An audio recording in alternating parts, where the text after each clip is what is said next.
అదేవిధంగా సాక్షాత్తు రాష్ట్ర మంత్రి కోమటిరెడ్డి వెంకటరెడ్డి గారు మాట్లాడినటువంటి మాటలు చూస్తూ ఉంటే కొంత బాధాకరంగా ఉంది. అంతేకాకుండా ఈ కేసు మీద ఇన్ఫ్లుయెన్స్ చేయాలనేటువంటి ప్రయత్నం చేస్తున్నట్టుగా కనబడుతూ ఉన్నది. నిన్న హత్య జరిగిన తర్వాత ఈ రాజలింగమూర్తి భార్య ఇచ్చినటువంటి మరి కంప్లైంట్, అందులో భూ వివాదం ఉన్నట్టుగా, అందులో కొంతమంది వ్యక్తులు కలిసి అతని భర్తను హత్య చేసినట్టుగా కంప్లైంట్ చేయడం జరిగింది. దాని ఆధారంగానే పోలీస్ వాళ్ళు ఎఫ్ఐఆర్ కాపీని కూడా ఇవ్వడం జరిగింది. చాలా స్పష్టంగా చంపినటువంటి వ్యక్తులు పోలీసుల దగ్గర, మరి పోలీసులు పట్టుకున్నారా, పోలీసుల వాళ్ళు లొంగిపోయినా నాకు సమాచారం లేదు, కానీ పోలీసుల దగ్గర ఉన్నట్టుగా మాకు సమాచారం ఉంది. చంపినటువంటి వాళ్ళు మేము చంపినామని చెప్తా ఉన్నారు. దానికి సంబంధించినటువంటి విషయాలన్నీ కూడా తెలిసిన తర్వాత ఈరోజు వీళ్ళు మాట్లాడేటువంటి మాటలు చూస్తూ ఉంటే ఈ యొక్క హత్యా కోణాన్ని ఒక రాజకీయ దురుద్దేశంతో బీఆర్ఎస్ పార్టీ పైన, సాక్షాత్తు మాజీ ముఖ్యమంత్రి కేసీఆర్ గారి పైన, హరీష్ రావు గారి పైన, నా పైన చుట్టేటువంటి ప్రయత్నం చేస్తున్నట్టు కనబడతా ఉన్నది. ఎందుకంటే ఈ యొక్క రాజలింగమూర్తి అనేటువంటి వ్యక్తి కాళేశ్వరం ప్రాజెక్టు మీద ఒక కేసు వేసిండు. ఆ కేసు వేసినందుకే మంత్రి అయితే సాక్షాత్తు వెంకటరమణారెడ్డి హత్య చేయించిండని చెప్తా ఉన్నాడు. ఏ ఆధారంతో ఆయన మాట్లాడుతున్నాడో ఆయన నోటికే మొక్కాలి.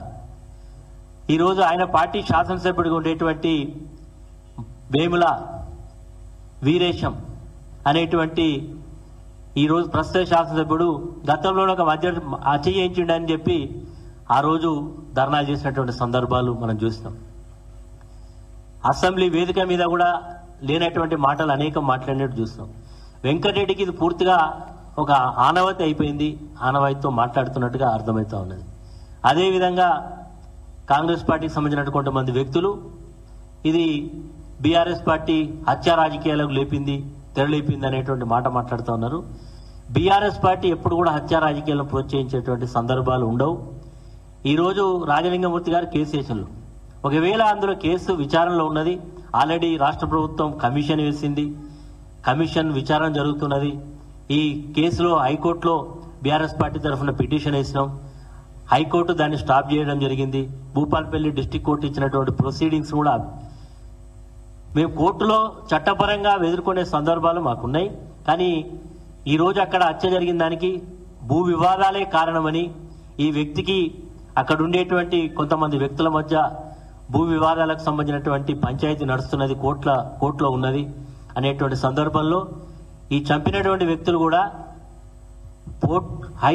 అక్కడ ఉండేటువంటి పోలీస్ అధికారుల దగ్గర కంప్లైంట్ చేసినట్టుగా, ఇతను వాళ్ళ మీద కంప్లైంట్ చేసినట్టుగా, మరి వాళ్ళు ఇరువురు కూడా మరి ఇద్దరి మధ్య వైరుధ్యం ఉందనేది చాలా స్పష్టంగా ఉన్నది. కాబట్టి అది ఆ కోణంతో చూడకుండా ఈరోజు మా మీద బట్టగాల్సి మీదే బాధ్యత అనేటువంటి పద్ధతిలో చేయడం ఏదైతుందో దీన్ని మేము తీవ్రంగా ఖండిస్తున్నాం.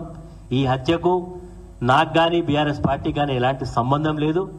మరి ఈరోజు వాళ్ళు చెప్తా ఉన్నారు, అక్కడ ఉండేటువంటి స్థానిక శాసనసభ్యుడు దీన్ని నిష్పక్షపాతంగా విచారణ చేయాలి, ఎంత లోతుగా అధ్యయనం, మేము కూడా చెప్తున్నాం, లోతుగా అధ్యయనం చేయాలి, ఖచ్చితంగా దోషులను శిక్షించాలి అని కూడా మేము కూడా డిమాండ్ చేస్తా ఉన్నాం. వారు ఏదో సిబిసిఐడి అంటున్నారు. సిబిసిఐడి కాకపోతే సిబిఐ ఎంక్వైరీ చేసినా మాకు ఎలాంటి అభ్యంతరం లేదు.